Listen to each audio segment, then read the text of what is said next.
नमस्कार मित्रांनो, माझ्या कथा वाचनाच्या कार्यक्रमामध्ये तुमचं स्वागत आहे. या कार्यक्रमामध्ये मी वेगवेगळ्या विषयावरील कथा तुमच्यासाठी घेऊन येत असतो. आजही तुमच्यासाठी एक कथा घेऊन आलेलो आहे. मराठी कथा तुमच्यासाठी घेऊन येत असतो. तर आजही एक अशीच एक मराठी कथा मी तुमच्यासाठी घेऊन आलेलो आहे. तर या कथेचं नाव आहे प्रामाणिकपणाचे फळ.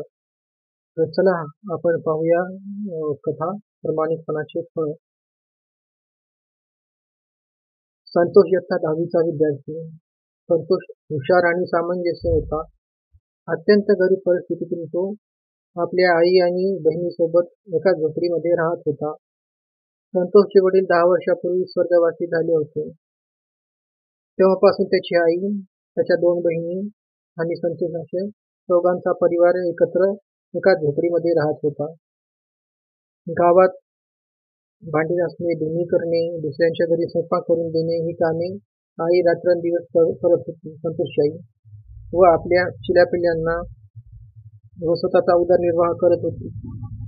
संतोष आणि 2 बहिणी कष्टाळू होत्या, मेहनती होत्या, अभ्यासातही हुशार होत्या. दरवर्षी पहिल्या नंबरने पास होत होत्या. मात्र अतिशय काटकसरीने जीवन हे सर्व कुटुंब जगत होते. वह्या पुस्तके नसत, कपडे लत्ते नसत. अशा अवस्थेत अभ्यास करून ती तिन्ही भावंडे प्रत्येक वर्षी पहिला क्रमांक मिळवण्याचा मान मात्र पटकावत होते. संतोष 15 वर्षाचा मुलगा अत्यंत कष्टाळू, प्रामाणिक आणि हुशार. त्याची शाळेची वेळ दुपारी 12:05ची होती. त्याने आईला सांगून काही काम करून कुटुंबाला हात लावण्याचा निर्णय घेतला. तसेच तो यावर्षी 10वीला असल्यामुळे परीक्षा फीस व शालेय फीसाठी बरेच पैसे लागणार होते, हे सुद्धा तो जाणून होता. त्यांनी वर्तमानपत्र एजंट भगवानदास संपत यांच्याकडून घरोघरी जाऊन वर्तमानपत्र टाकण्याचे काम स्वीकारले. 200 वर्तमानपत्र घेऊन तो संतोष घरी जाऊन वाटू लागला. त्यासाठी 30 रुपये हप्ता देण्याचे भगवानदास यांनी मान्य केले. सकाळी 5 वाजता जिल्ह्याच्या ठिकाणाहून वर्तमानपत्राचे गट्टे घेऊन टॅक्सी येत असे. संतोष 4 वाजता उठून सर्व विधी आटोपून 5 वाजता बस स्टँडवर जात असे व वर्तमानपत्र आल्याबरोबर ते 10-11 वाजेपर्यंत घरोघरी जाऊन टाकत असे. हा त्याचा नित्य दिनक्रम झाला होता. या दरम्यान तो शाळाही कधी बुडवत नसे. दररोजचा अभ्यास, गृहपाठ आदी पूर्ण करीत असे व वर्तमानपत्र टाकण्याचे कामही तो चोखपणे करत होता. मात्र त्या बदल्यात त्याला अत्यंत अल्प पैसे मिळत होते, जे खर्चासाठी उपयोगात येत. त्याने मालकाकडे आणखी पैसे वाढवून देण्याची मागणी केली, पण भगवानदासांनी त्याला काम करायचे तर कर, नाहीतर नोकरी सोडून दे असे सांगितले. यावर संतोषने नम्रपणाने घेत पुन्हा मालकाकडे जास्त पैशाची मागणी केली नाही. मात्र तो खूप नाराज झाला. एके दिवशी संतोष सकाळी वर्तमानपत्र टाकण्यासाठी निघाला. वाटेत त्याला शिर्डी गावी जाणारे जोडपे कारमधून जाताना भेटले. त्यांनी संतोषकडून वर्तमानपत्र घेतले आणि शिर्डीकडे जाण्याचा मार्ग विचारला. संतोषने त्यांना शिर्डीकडे जाण्याचा मार्ग दाखविला. कारमध्ये ड्रायव्हरही होता. तो चहापानासाठी जवळच्या हॉटेलकडे गेला. जोडप्यातील पती महाशय कारमधून बाहेर आले. त्या पाठोपाठ त्यांची पत्नी सुद्धा बाहेर आली. त्यांनी संतोषला कारमधील सामानाकडे लक्ष ठेवण्यास सांगितले आणि ते दोघेही बस स्टँडकडे गेले. संतोष आज्ञाधारक आणि प्रामाणिक होता. तो कारजवळ थांबला. एवढ्यात त्या कारजवळ 2 बलदंड युवक आले. त्यांनी संतोषजवळ कार आणि कारमधील प्रवाशांबाबत चौकशी केली. संतोषने त्या दोन्ही बलदंड युवकांना सत्य ते सांगितले. ते दोघेही बलदंड युवक चोर होते. त्यांनी ही नामी संधी मिळाली. ते 2 बलदंड युवक नामी चोर होते. त्यांना ही नामी संधी मिळाली होती. कारची चावी कारलाच होती. मागच्या आसनावर VIP बॅगा होत्या. त्यांना कारमधील बॅगांकडे दृष्टिक्षेप टाकला. त्यांना वाटले यात निश्चित पैसे असणार. ही कार बड्या उद्योगपतीची असावी असाही विचार त्यांच्या मनात आला. त्यांनी कारचे दरवाजे उघडले आणि एक जण आत बसला. संतोषने त्यांना सांगितले, मालक आल्यावर आपण आत बसा, पण त्यांनी संतोषला दूर ढकलले. आपल्याला कार मिळणार, बॅगमधील पैसे मिळणार या आविर्भावात ते 2 गुंड होते. संतोषने हात जोडून त्यांना कारमध्ये न बसण्याची विनंती केली, पण दुसऱ्या गुंडाने संतोषला जोरदार धक्का दिला, ज्यामुळे संतोष जवळची सर्व वर्तमानपत्रे रस्त्यावर पडली व ती हवेने उडू लागली. सकाळची वेळ असल्यामुळे कुणीही आजूबाजूला नव्हते. संतोष धावा, पकडा पकडा पकडा असे ओरडू लागला आणि आजूबाजूला कोणीही नव्हते.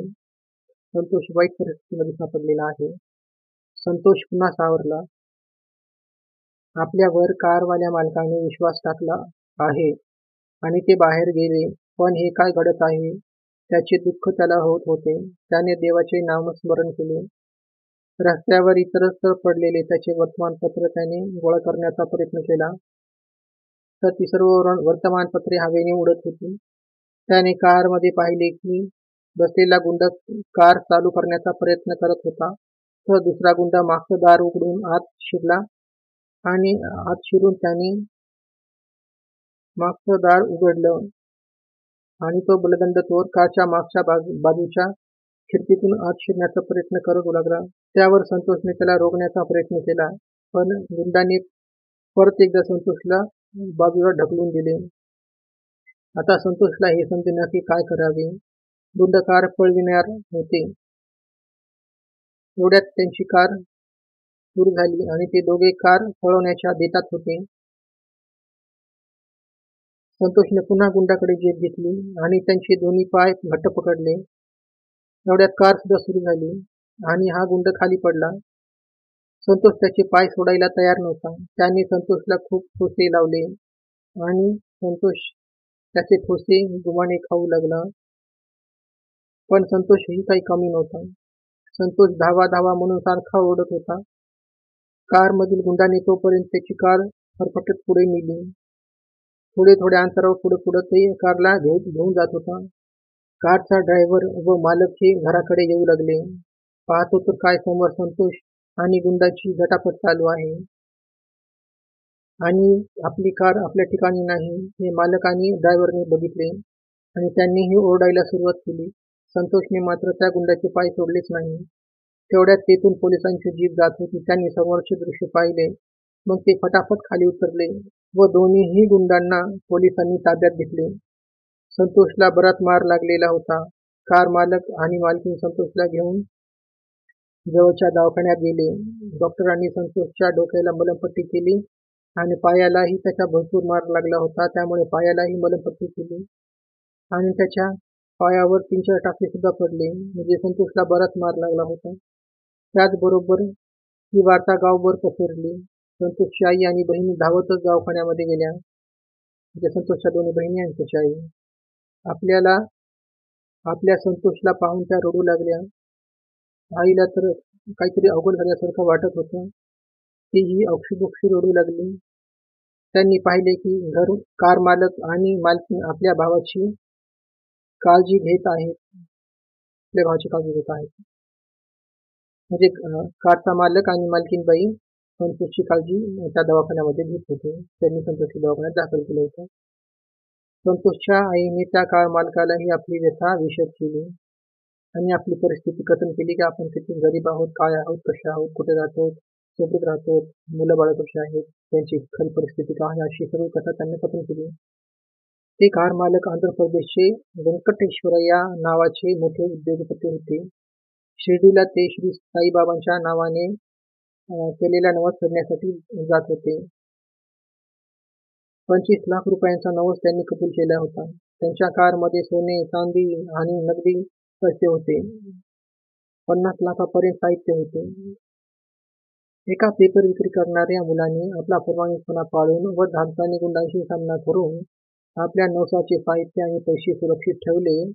त्याच्या या विश्वासू आणि प्रामाणिकपणाबद्दल व्यंकटेश्वरय्या व त्यांची पत्नी विमला खूप खुश झाले. त्यांनी संतोषला 10 लाख रुपयाची नगद मदत केली आणि पोलिसालाही संतोषला मदत करण्यासाठी सूचना केल्या. संतोषला नगदी पैसे देऊनही हे जोडपे शिर्डीला गेले. संतोषच्या आईने साईबाबांचे आशीर्वाद मानले. आज संतोषच्या विश्वासूपणा व प्रामाणिकपणाचे फळ म्हणून त्याला हे रुपये मिळाले होते. त्याची सर्व प्रश्न चुटकीसरशी संपले. हे केवळ आईचे असून संस्कार आणि प्रामाणिकपणाचे फळ आहे, असे संतोष लोकांना सांगत होता. आईचे सुसंस्कार व प्रामाणिकपणाच्या उपदेशाने सर्वांचे नशीब बदलू शकते. म्हणून आपणही आपल्या जीवनामध्ये प्रामाणिकपणा पाळायला हवा आहे. कारण प्रामाणिकपणाचे फळ आज नाही तर उद्या मिळतच असते. त्यामुळे प्रामाणिकपणा जीवनामध्ये असणे खूप महत्त्वाचे आहे. ही आपल्या संस्काराची एक गोष्ट आहे. त्यामुळे माणसाने प्रामाणिक असावे हेच या गोष्टीमधून आपल्याला समजते. आणि प्रामाणिकपणाचे फळ आपणास आज नाही तर उद्या मिळतच असते. फक्त आपल्याकडे थोडा संयम असायला हवा आहे. तर माझी ही कहाणी आपणास कशी वाटली आपण मला कमेंटद्वारे सांगू शकता. आपण माझी कथा ऐकली आणि माझ्या चॅनलसोबत राहिलात त्याबद्दल आपले धन्यवाद. नमस्कार. आपण भेटूया आपल्या पुढच्या कथेमध्ये. तोपर्यंत मला आज्ञा द्या. धन्यवाद.